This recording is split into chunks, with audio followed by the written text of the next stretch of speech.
Hello friends, welcome to professional traders academy YouTube channel. आज हम इस वीडियो में बात करेंगे किस तरह stock market, commodity market, financial market, crypto currency या फिर फॉरेक्स मार्केट में किसी भी फाइनेंशियल एसेट का प्राइस किस तरह डिटरमिन होता है।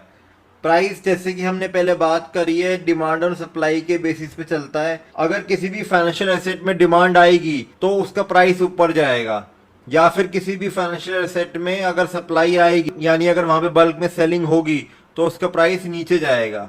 अब इसको माइक्रो इकोनॉमिक्स के फॉर्म में समझ लेते हैं। जिस तरह माइक्रो इकोनॉमिक्स में कहा गया है, in a competitive market the unit price for a particular good will vary until it settles at a price where quantity demanded by consumers at a current price will equal the quantity supplied by producers at current price, resulting in an economic equilibrium for price and quantity।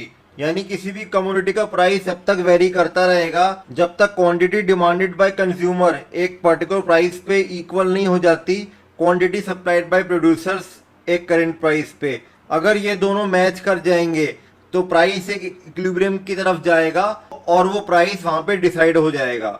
इसी concept को अगर stock market में लगाएं तो demand zone पे, क्योंकि यहाँ पे बल्क में बाइंग होती है, सप्लाई की शॉर्टेज आती है, प्राइस ऊपर जाएगा और प्राइस उस लेवल पे आके रुकेगा जहां पे सप्लाई डिमांड के इक्वल हो जाएगी, वो इक्विलिब्रियम प्राइस हो जाएगा।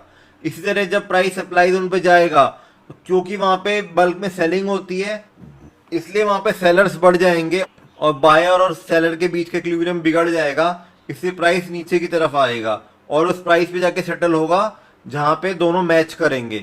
4 बेसिक लॉ होते हैं डिमांड एंड सप्लाई के। इसको हम पिक्चर के फॉर्म में समझते हैं। If demand increases and supply remain unchanged, a shortage occurs leading to a higher equilibrium price. जैसे कि हम पिक्चर में देख रहे हैं, अगर डिमांड बढ़ेगी और सप्लाई कांस्टेंट रहेगी तो एक नया इक्विलिब्रियम प्राइस आएगा जहां पर बायर और सेलर्स दोनों एग्री करेंगे। क्योंकि यहाँ पे सप्लाई कांस्टेंट है लेकिन डिमांड बढ़ गई है, इससे क्या होगा कि डिमांड बढ़ने से लोग हायर प्राइस पे करने को राजी होंगे और जो फाइनल प्राइस होगा वो पिछले वाले प्राइस से ऊपर होगा।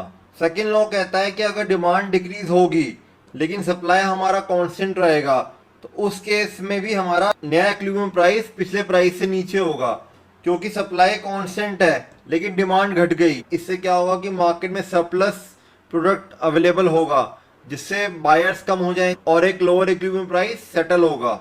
जैसे कि हम पिक्चर पे यहाँ पे देख रहे हैं, सप्लाई हमारी कांस्टेंट है लेकिन डिमांड डिक्रीज हो गई, प्रोडक्ट के जो बायर्स थे वो कम हो गए, उससे क्या हुआ, मार्केट में सरप्लस हुआ और एक लोअर इक्विलिब्रियम प्राइस पे आके प्राइस सेटल हुआ।